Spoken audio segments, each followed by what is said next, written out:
What is going on, everybody? My name is Northy, and today I am super excited to show you guys this episode of the round 20 team coach review. No prize card, as you can tell from the start of the video here, but some really exciting stuff to point out. But obviously it does mean our gameplay in total didn't earn us enough. However, I am going to be going through a little bit to see where we went wrong, where we need to stick through, and changes that have ended up being positive. So I'm going to look at star powers first, because star powers at the moment, it looks like it was a pretty much gone guarantee for us. But Roy Laird and Luke Parker were the only ones over 100 points. Luke with 103, Laird with 106. Obviously, we do have the Parker double points, and I was thinking about switching them up. I think I'm going to make the switch this week. I'm going to put Luke Parker in and Noah Anderson as a regular one. In the week, we take out Jai Simpkin. After his poor week, he goes ahead and drops 41 disposals, finding his form right when we needed to, not, I guess. Obviously, the North fan, I'm happy for him. But in terms of team coach scores, not as happy. Amon probably should have been a lot better, but under the 26 disposals, no tackles, and we know he can get a lot, considering we watched him get a 26 disposal, 10 mark, 10 tackle game before. This is very below average for him, so I'm hoping next week will be a bit of a change and Amon can stick it out, because realistically, Simpkin, as much as I'm happy he's playing well, probably won't be as good as Amon every single week. However, glad to see Simpkin doing really well. Like I mentioned though, the change probably will be Anderson and Parker switching team star powers. Bonds, although he had a poor game, I don't expect it to be every single week he has that poor game. However, there is one change I'm really interested in making, and obviously we saw yesterday, Josh Dacos. He's starting to look really good on that wing now, and as we pulled his team star power the other day, do we make the change? Do we do it? It's either going to be him or we're going to switch it to Luke Parker, because I think I do have his regular star power, so we can chuck him in if we can chuck him in if we want to, but I'm not sure. I'm really not too sure just yet. I'm excited to see though whether Josh Dacos is the move in the future, because he's a winger, so he's not always on that ball, but he's been so good with his brother. Those two have just been so good on the same game together. Collingwood are somehow third. And that's not to say that they don't deserve to be third. It's just mad that they're third, considering they have 106 percentage, and the talent in the competition this year is pretty high. So very surprising, but glad they are having a good bounce back year. But we checked the ladder, 97, not great. However, the good thing is we are still ranked 4. Would have really loved to have gone up and, made it into the top 3 potentially, but we're okay with staying in the same position. At least we're not dropping too far out. We were very close to 700, so pretty much 700 points, but we look here, number 6, Burgers, great name, love that. He had 833, so he caught up by a good 150, 140 points, something around there. It's a little sketchy. We want to make sure that we keep putting up good numbers in case these guys continue to have really good games.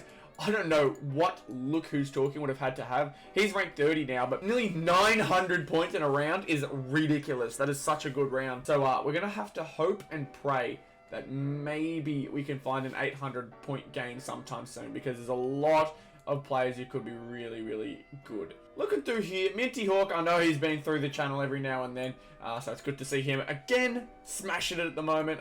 What season rank is Minty Hawk at the moment? He's 92, he's cracked top 100. Good stuff, brother. Love to see that. And I'm not noticing anyone else who I've seen in the comments before. I just noticed Minty Hawk off the top of my head. But if you guys ever do make it in the top 10, 30 of star powers, whatever it may be, if you make it to a prize card spot, let me know, and I'll give you a shout out in these videos. I'm more than keen to let you guys get the limelight as well. But we're ranked 4 still, haven't moved. Although the week wasn't successful in terms of getting a prize card, we did manage to find ourselves in the same spot as we were last week. So we get another, we get to roll the dice again. Really exciting stuff. But let's go to top team now. Top 4. This week was such like a good and bad week. Like, it wasn't horrible. We'll check the ladder first, because I do want to show you this. We were 156, 343 for the week. It's not the worst score we've ever gotten, and we stay at rank 4, so it could have gone a lot worse. I looked through here, and I think JZR, I'm pretty sure I've mentioned before, so shout out to him. Tom Stewart, again, he was okay. 95 points is always good. I don't think I would have guessed either Smith or Heppel to have this good of a game. Dawson could have been a pick, but they got the same score. So I think out of all the picks I had, this is a good one. Again, it's looking out for the dogs for me. That's what's doing it. Brodie Smith, just I wouldn't have picked. Neither would I have picked Dyson Happel, but he may need to be a change in the future. Tom Stewart, man, it was a very, very good pickup. Rory Laird as well, got his 100 points. He's super reliable at the moment. Although he's not the best, it's good to know that we've got that 100 points coming every single time. Zach Merritt, though, the 130. Woo! I've mentioned it before. He's bound to go absolutely nuts, and he's gone ahead and done that. The disappointments this week. Bontempelli. Big disappointment. 76 points in their loss to Geelong. Looked like he was going to be alright and then just dropped off. Didn't have his second half performance that he usually does. And some interesting ones like Jack Darling hitting 100 points. That's a good one. Errol Goulden, who we've not seen too much this season, also smashing it this week with a 128. Dylan Moore, 99. Stringer against North had a really good one. Tex remains one of the most confident players in the competition right now with the 3 goals, 5 marks. Just a good game against Carlton. A few Geelong players, not too many Carlton forwards it looks like. Yeah, here's Curnow and here's Mackay. So if you thought one of them were going to have a good week this week after their great week last week, you may have been baited. So nonetheless, we went with Bontempelli again and it wasn't the best pick for us. But I think the biggest disappointment was Ruck. Ruck was eating me up inside because if we remember, I had Rowan Marshall in the week before. We've lost almost 100 points with one change, and that absolutely hurts me.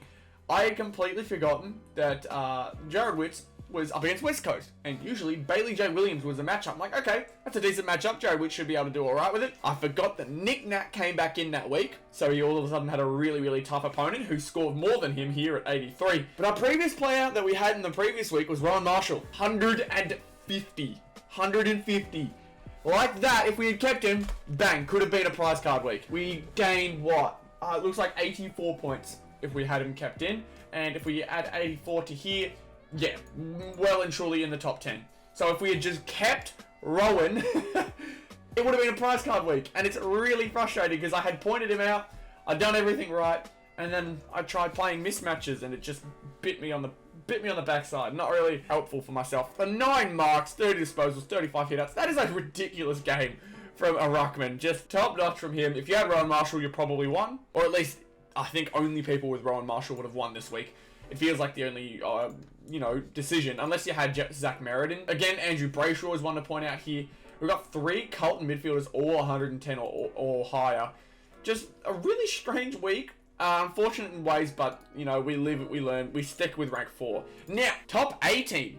We did not get a prize card here, but I'm super happy with how top 18 went. And I'll show you why in just a sec. Nothing outstanding. I'll just let you know that for sure. We got Jordan Dawson, 95. Tom Stewart, 95. Sicily, 89. Barras, 86. Boston, 86. Seaclair, 81. All pretty decent performances. I think if you had an idea as to how the round was going to go or who the backmen that have been playing well would be in, you'd have a pretty solid week in the backline. Obviously, the Jake Lloyd we did have previously, he ended up being better than all the other picks, but only just because we put in Tom Stewart for Lloyd. We only lost a point there, so it's nothing too crazy. Overall, okay. It's a decent performance from the backline. No one really had a horrific performance. Midfield, again, I think I'm going to have to switch out Neil, man. I think I have to. Brisbane are sharing that ball around so much, and Neil is getting the disposals, but he's just not doing much more of anything else compared to a lot of other midfielders. I'm too scared to put Brayshaw in at all now, at the moment. I just can't do it. He has a good week here, but I know the minute I put him in, he's going to have a bad week. And although Freo did have their game against Melbourne, and he did play very well against them, I just cannot trust Andy Brayshaw right now. I just can't do it. I can't do it. I got to hold off on him, hope that someone else can play well. We'll see how that decision turns out. But we go through the rest of them. We got Roy Laird, who we talked about, 106 points. Zach Merritt, we did have in as well, 130. I pointed him out. I finally chucked him in, and he won the round for us. Great stuff. Callum Mills also had 105. And then we go to Jack Steele. He had himself 83, so a bit of a disappointing round for Jack Steele. But I'm more than confident he'll find his form again. He has throughout the season. There's no reason to take him out. Lachie Neale, though. Lachie Neale's going to be the change. And, of course, the ruckman, depending on which one I think will be the best for the week. Obviously, my decision-making may not be the best, considering we took out the winner by a mile for someone 100 points less, pretty much. But, thankfully, in top 18, you can recover a bit easier with a bad pick like that with the rest of your team. And midfield and backline have been okay. They've been good enough. We go to the forward line. Dylan Moore, he's been a consistent player for us this year, man. He's been really good. Could have had Shea Bolton in this week. Tex we've used before. Jake could have been a good pick considering he was playing up against North. But nonetheless, these are all pretty safe picks. Bailey Smith, though, only the 60 points. The Doggies players just did not play well against Geelong. They started off quite nice and then just dropped off heavy. Cameron did pretty good, above his average, 87 points. You can't ask for more. Bunce we've already seen, and Himmelberg was the big disappointment of this one. We check Himmelberg, 64. I actually couldn't tell whether he was a forward or a backman in this game or not. I could not tell, because at the start it looked like he was having an amazing game. He had the marks, the disposal, he kicked a goal as well. Like, has he like gotten one off the, rebound, a rebound 50 goal? Who knows? I'm not sure whether I didn't watch the game. I'm not sure whether he played forward or backline.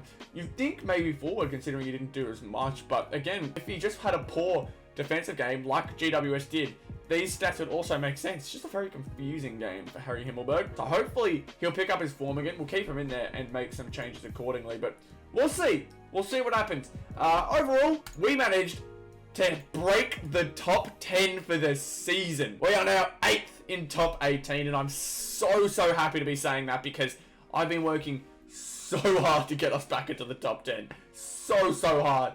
Could have even gone further up if we had Rowan Marshall in instead of Jared Wicks. However, Grind Goat, who I believe is a subscriber on the channel, so shout out to you. And so is Bod, now that I think about it. Bod, killing it in Star Powers, not so much in top 18, but nonetheless, it doesn't matter when you're doing so well in Star Powers. Number 2 for him. Good stuff to you, brother. Good work. Yeah, Grind Goat. I've seen him in the comments before, so shout out to you. A little bit in front of me, so I will be trying to catch you. I won't lie, I will be trying to catch you, but overall a really good week for top 18. To go up 4 spots for the season this late in the season is so good. We're in the best position possible to get ourselves into that top 5 before the end of the season. We're already there for Star Powers and top 4, so let's just hope that we can finish it off strong, finish off the entire game, or all the games strong, and we'll see what happens, because I'm really keen to see how we can turn this out. Rank 41 for top 18 is not a bad rank at all, not a bad performance, and yeah, going up 4 spots is amazing. I was so happy seeing that. Even though I didn't get a prize card this week, I was so happy to see rank 8. So happy. But we're gonna go over to the tips now. I'm not very good at my tips. You guys already know that. Here we go, round 20, 5 out of 9. 5 out of 9. I keep doubting Collingwood, because they always have it so close. I keep doubting them. And so I picked Port thinking maybe they could do it. Lost by a goal. I just got to pick Collingwood next week, I think. Depends who they're playing against, but I feel like I need to. They're playing Melbourne. I still have the feeling that I need to. However, the correct ones we've got here, we've got Essendon beating North, unfortunately, by nearly 50. Geelong beating the Dogs. I did tip that. I can't not tip the Cats until they lose. Gold Coast beating West Coast in a very nail-biting game. Very high scoring too. Surprising considering the teams involved. Brisbane should have been correct, but they just choked that game away so hard. But fair play to Richmond. They absolutely smashed it. St Kilda beating Hawthorn.